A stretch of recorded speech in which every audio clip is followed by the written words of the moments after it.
जय हिंद दोस्तों, स्वागत है आप सभी का एक नई वीडियो में।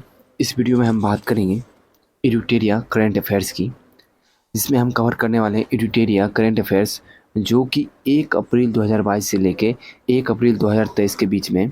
और इसमें टोटल 10 सेट दिए गए। कितने सेट? टोटल 10 सेट दिए गए। एक सेट में लगभग 50 क्वेश्चन है, तो लगभग 10 सेट में 500 क्वेश्चन है। इसे हम लोग कवर करेंगे सेट बाय सेट करके। एक सेट एक वीडियो में रहेगी, छोटी छोटी वीडियो बनाएंगे, आराम से मस्त पढ़ाई करेंगे, ठीक है।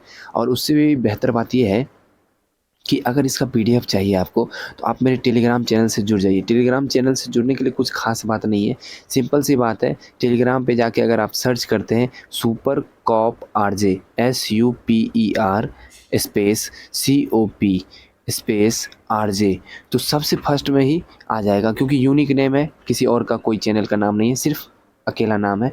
तो आपको आराम से मिल जाएगा। देख सकते हैं कितना मस्त एकदम चकाचक पीडीएफ है। यही पीडीएफ आपको प्रोवाइड करवाया जाए टेलीग्राम चैनल पर, जिससे कि आप उसका रिवीजन भी कर लें। और मैं कुछ और सोच रखा हूँ, ऐसा सोच रखा हूँ कि टेलीग्राम पर ही इसका टेस्ट भी करवाया जाएगा, ठीक है। तो जैसे कि आज दिन में पढ़ाया जाएगा, तो 2-3 दिन के बाद उसका टेस्ट करवाया जाएगा, लेकिन अभी कोई गारंटी नहीं है, उसका ऑथेंटिक नहीं है। टाइम मिलने के बाद मैं बात करूँगा उस मैटर पे, ठीक है। तो अभी स्टार्ट करते हैं सेट नंबर 1 का क्वेश्चन नंबर 1 से। कितना मस्त पीडीएफ है, आप लोग देख सकते हैं, एकदम चकाचक पीडीएफ है। चलिए स्टार्ट करते हैं। क्वेश्चन नंबर 1 है, केंद्रीय बजट 2023-24 को वित्त मंत्री श्रीमती निर्मला सीतारमण द्वारा संसद में कब पेश किया गया था? तो ये केंद्रीय बजट जो है वो पेश किया गया था 1 फरवरी 2023 को। इसमें हम कुछ भी अलग से बात नहीं करेंगे, सिर्फ क्वेश्चन पे बात करेंगे और आगे बढ़ते जाएंगे, ठीक है। क्वेश्चन नंबर 2 है, केंद्रीय बजट 2023-24 का बजट आकार कितना है? तो केंद्रीय बजट 2023 और 24 का बजट आकार कितना है? तो ये आकार है 45,03,97 करोड़। कितना है? 45,03,97 करोड़। क्वेश्चन नंबर 3 है, वित्त वर्ष 2023-24 में राजस्व खर्च का कितना बजट अनुमान लगाया गया है? राजस्व खर्च में कितना बजट अनुमान लगाया गया है? तो ये लगाया गया है 35,02,136 करोड़। कितना? 35,02,136 करोड़ राजस्व खर्च में अनुमान लगाया गया है। चलिए क्वेश्चन नंबर 4 है, वित्त वर्ष 2023-24 में राजस्व प्राप्ति का कितना बजट अनुमान लगाया गया? क्योंकि एक सेकंड मैं कलर चेंज कर देता हूँ, थोड़ा अच्छा लगेगा, ठीक है। अब देखते हैं। क्वेश्चन नंबर 4 है, वित्त वर्ष 2023-24 में राजस्व प्राप्ति का, वो था राजस्व खर्च का, ये है राजस्व प्राप्ति का कितना बजट अनुमान लगाया गया है? तो राजस्व प्राप्ति का अनुमान लगाया गया है 26,32,281 करोड़। और खर्च कितना किया जाएगा? अनुमान था 35,02,136 करोड़। क्वेश्चन नंबर 5 है, बजट 2023-24 में 7 प्राथमिकताओं अपनाई गई है, जिसे क्या नाम दिया है? तो उसका नाम रखा गया क्या? उसका नाम रखा गया सप्तऋषि। क्या नाम रखा गया? सप्तऋषि। जो 7 प्राथमिकता अपनाई जाएगी, उसका नाम रखा गया है सप्तऋषि। क्वेश्चन नंबर 6 है, निम्नलिखित में से बजट 2023-24 में 7 प्राथमिकताओं सप्तऋषि से संबंधित है, तो कौन कौन संबंधित है ये पूछा जा रहा है, ठीक है। तो पहला है समावेशी विकास, ये है। दूसरा है हरित विकास, ये भी है। अंतिम व्यक्ति तक पहुंचना, सक्षमता को सामने लाना, वित्तीय क्षेत्र, अवसंरचना एवं निवेश, युवा शक्ति, भारत प्रगति, ये नहीं है। तो 1 2 3 4 5 6 ऑप्शन नंबर सी हो जाएगा। क्वेश्चन नंबर 7 है, इस बजट के अनुसार भारत सरकार ने किस वर्ष तक सिकल सेल एनीमिया का उन्मूलन करने का लक्ष्य रखा है? सिकल सेल एनीमिया जो है उसका उन्मूलन करने का लक्ष्य किस वर्ष तक रखा है भारत सरकार ने? तो ये रखा है 2047 तक। कब तक? 2047 तक। क्वेश्चन नंबर 8 है, निम्नलिखित में से किस योजना की शुरुआत की घोषणा केंद्रीय बजट 2023-24 में की गई? तो कौन सी योजना की शुरुआत की घोषणा केंद्रीय बजट 2023-24 में की गई, बताइए। तो ई न्यायालय परियोजना चरण 3, इसकी तो की गई है। प्रधानमंत्री कौशल विकास 4.0, सही है। अमृत धरोहर स्कीम, यानी इनमें से एक से अधिक, यानी इनमें से सभी कह सकते हैं आप लोग, ठीक है, एक से अधिक। चलिए देखते हैं क्वेश्चन नंबर 9, उच्च गुणवत्ता वाली बागवानी फसल उत्पादन के लिए किस कार्यक्रम की शुरुआत की घोषणा बजट 2023-24 में की गई है? तो कौन से कार्यक्रम की शुरुआत की गई? आत्मनिर्भर बागवानी स्वच्छ पौध कार्यक्रम। कौन सा है? आत्मनिर्भर बागवानी स्वच्छ पौध कार्यक्रम। क्वेश्चन नंबर 10 है, निम्नलिखित में से कौन से कथन की चर्चा बजट भाषण 2023-24 में की गई है? तो कौन से कथन की चर्चा 23-24 में की गई है, बताइए। तो ये की गई है पीएम सुरक्षा बीमा योजना और पीएम जीवन ज्योति योजना के अंतर्गत 44.6 करोड़ लोगों की बीमा कवरेज दिया जाएगा। ये सही है। उज्ज्वल योजना के तहत 9.6 करोड़ एलपीजी कनेक्शन दिए गए। और तीसरा है 47.8 करोड़ प्रधानमंत्री जन धन बैंक खाते खोले गए। ये तीनों सही है, इनमें से सभी या इनमें से एक से अधिक। क्वेश्चन नंबर 11 है बजट 2023-24 के अनुसार नई व्यक्तिगत आयकर व्यवस्था में स्लैबों की संख्या 6 से घटाकर कितनी कर दी गई है? तो इसमें स्लैबों की संख्या घटाकर कर दी गई है 5। कितनी कर दी गई है?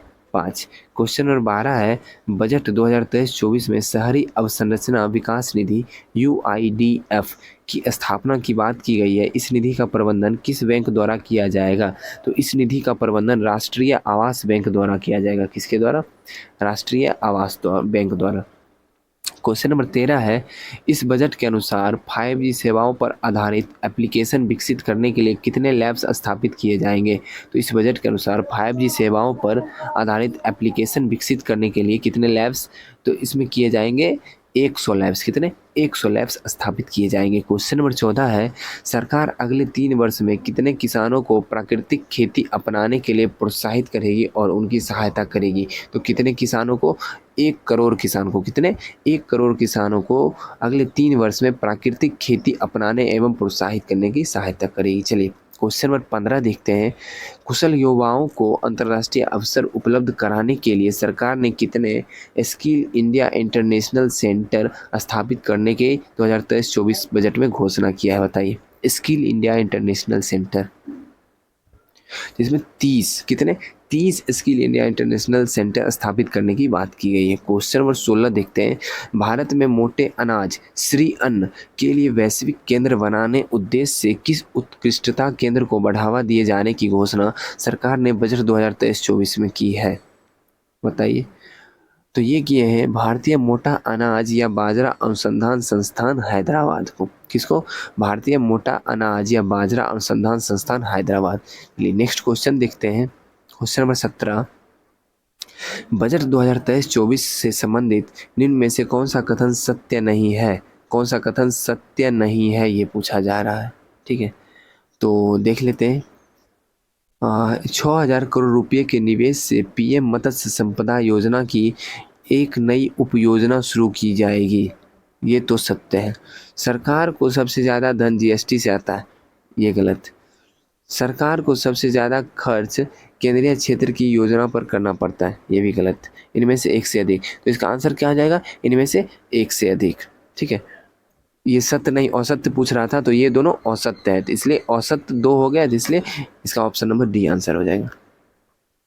क्वेश्चन नंबर 18 आकांक्षी जिला कार्यक्रम के तर्ज पर सरकार कितने प्रखंडों को शामिल करके आकांक्षी प्रखंड कार्यक्रम की शुरुआत की जाएगी? तो 500 प्रखंड को एक साथ शामिल करके आकांक्षी प्रखंड कार्यक्रम की शुरुआत की जाएगी। क्वेश्चन नंबर 19 है केंद्रीय बजट 2023-24 के अनुसार सरकार ने देश के शीर्ष शैक्षिक संस्थान में कितने कृत्रिम बौद्धिमत्ता उत्कृष्टता केंद्र स्थापित करने की घोषणा की है? बताइए। कृत्रिम बुद्धिमत्ता उत्कृष्टता केंद्र स्थापित करने की बात की है, तो ये की है 3। कितना? 3।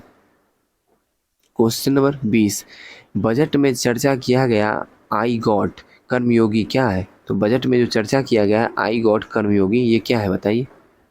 तो ये है एकीकृत ऑनलाइन प्रशिक्षण मंच। क्या है? एकीकृत ऑनलाइन प्रशिक्षण मंच।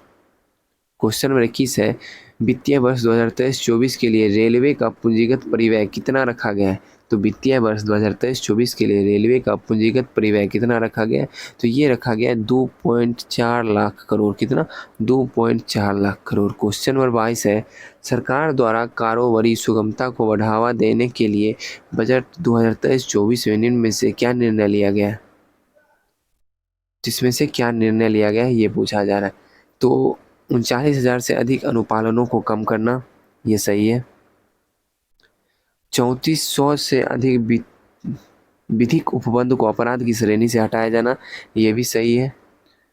जन विश्वास विधेयक संसद में पेश करना, जन विश्वास विधेयक संसद, यानी इसका हो जाएगा इनमें से एक से अधिक। क्वेश्चन नंबर 23 है पशुपालन, डेयरी एवं मत्स्य पालन क्षेत्रों के लिए केंद्रीय बजट 2023-24 में कुल ऋण का लक्ष्य कितना निर्धारित किया गया है? तो कुल ऋण का लक्ष्य निर्धारित किया गया 20 लाख करोड़। ठीक है। क्वेश्चन नंबर 24 है, बजट भाषण 2023-24 में पीवीजीटी विकास मिशन की चर्चा की गई। यह किस वर्ष के सर्वांगीण विकास हेतु समर्पित है? तो किस वर्ग के सर्वांगीण विकास हेतु समर्पित है पीवीजीटी विकास? बताइए। तो ये संबंधित है संवेदनशील जनजातीय समूह के वर्ग को समर्पित है। चलिए क्वेश्चन नंबर 25 देखते हैं। केंद्रीय बजट अनुसार राज्यों को जीएसडीपी के कितने प्रतिशत राजकोषीय घाटे के अनुमति होगी?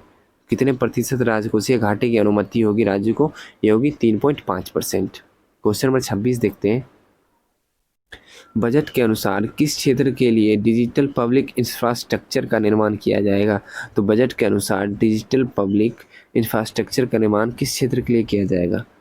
तो ये किया जाएगा कृषि क्षेत्र के लिए। क्वेश्चन नंबर 27 है, निम्नलिखित में से कौन सा कथन श्री अन्न से संबंधित नहीं है? श्री अन्न से संबंधित नहीं है, ऐसा पूछा जा रहा है।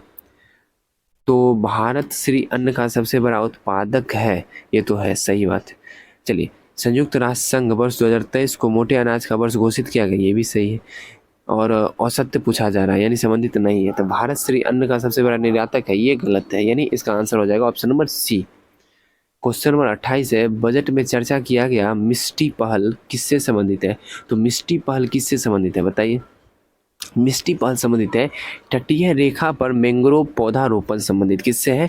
तटीय रेखा पर मैंग्रोव पौधा रोपने के संबंधित है मिष्टी पहल। क्वेश्चन नंबर 29 है, केंद्रीय बजट 2023-24 में किस योजना पर बजट आवंटन 66% से बढ़ाकर 79,000 करोड़ से अधिक कर दिया गया है? तो इसका आंसर क्या हो जाएगा? इसका आंसर हो जाएगा प्रधानमंत्री आवास योजना पर। किस पे? प्रधानमंत्री आवास योजना। क्वेश्चन नंबर 30 है, वित्तीय वर्ष 2023-24 के लिए राजस्व घाटा कुल जीडीपी का कितना प्रतिशत अनुमानित है? तो राजस्व घाटा जो है वो अनुमानित कितना प्रतिशत है कुल जीडीपी का? तो अनुमानित है 2.9%। क्वेश्चन नंबर 31 है, वित्त वर्ष 2023-24 के लिए राजकोषीय घाटा का कितना बजट अनुमान लगाया गया है? राजकोषीय घाटा का कितना बजट, अगर प्रतिशत पूछ रहा है तो वो हो जाएगा 2.9%, लेकिन कुल बजट अगर अनुमान तक पूछा जा रहा है तो वो हो जाएगा 17,86,816 करोड़। 17,86,816 करोड़। क्वेश्चन नंबर 32 है, वित्त वर्ष 2023-24 के लिए प्राथमिक घाटा कितना अनुमान लगाया गया है? तो प्राथमिक घाटा कितना अनुमान लगाया गया? ये लगाया गया है जीडीपी का 2.3%, और रुपया में बोला जाए तो 7,06,845 करोड़। तो इसका आंसर हो जाएगा ए और सी, इनमें से एक से अधिक। चलिए क्वेश्चन नंबर 33 देखते हैं। केंद्रीय बजट के अनुसार कितने नए नर्सिंग कॉलेज स्थापित किए जाएंगे? तो केंद्रीय बजट के अनुसार कितने नए नर्सिंग कॉलेज स्थापित किए जाएंगे? ये किए जाएंगे 157। कितने? 157 नए नर्सिंग कॉलेज। क्वेश्चन नंबर 34, वित्त वर्ष 2023-24 के लिए कितना पूंजीगत खर्च का बजट अनुमान लगाया गया है? तो वित्त वर्ष 2023-24 के लिए कितना पूंजीगत खर्च का बजट अनुमान लगाया गया है, बताइए। तो ये अनुमान लगाया गया है 10,09,61 करोड़। कितना? 10,09,61 करोड़। क्वेश्चन नंबर 35, वित्त वर्ष 2023-24 के लिए कितना पूंजीगत प्राप्तियां का बजट अनुमान लगाया? पूंजीगत प्राप्ति का बजट का अनुमान लगाया, बताइए कितना? ये है 18,70,816 करोड़। 18,70,816 करोड़। क्वेश्चन नंबर 36 है, अमृतकाल भारत @100 तक की यात्रा के दौरान निम्न में से कौन से 4 मौके रूपांतरित हो सकते हैं? तो कौन से मौके हैं 4 जो रूपांतरित हो सकते हैं, बताइए। तो ये मौके हैं महिलाओं का आर्थिक सशक्तिकरण, पर्यटन, पीएम विश्वकर्मा कौशल सम्मान, हरित विकास। Option number C. Question number 37 देखते हैं, बजट के अनुसार क्षेत्रीय हवाई कनेक्टिविटी में सुधार लाने के लिए कितने हवाई अड्डों का पुनरुद्धार किया जाएगा? तो कितने हवाई अड्डों का पुनरुद्धार किया जाएगा?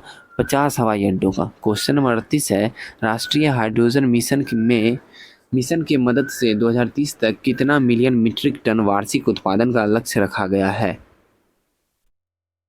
तो ये रखा गया है 5 मिलियन मीट्रिक टन। कितना? 5 मिलियन मीट्रिक टन हाइड्रोजन उत्पादन का। चलिए क्वेश्चन नंबर 39, रासायनिक उर्वरकों की जगह वैकल्पिक उर्वरक के प्रयोग को बढ़ावा देने के लिए किस योजना की शुरुआत की गई है? तो ये की गई है, कौन सी योजना है? पीएम प्रणाम योजना। कौन सी? पीएम प्रणाम योजना। क्वेश्चन नंबर 40 है, चक्रीय अर्थव्यवस्था को बढ़ावा देने के उद्देश्य से गोवर्धन योजना के तहत नए अपशिष्ट में आमदनी संयंत्र स्थापित किए जाएंगे। कितने आमदनी संयंत्र स्थापित किए जाएंगे बताइए?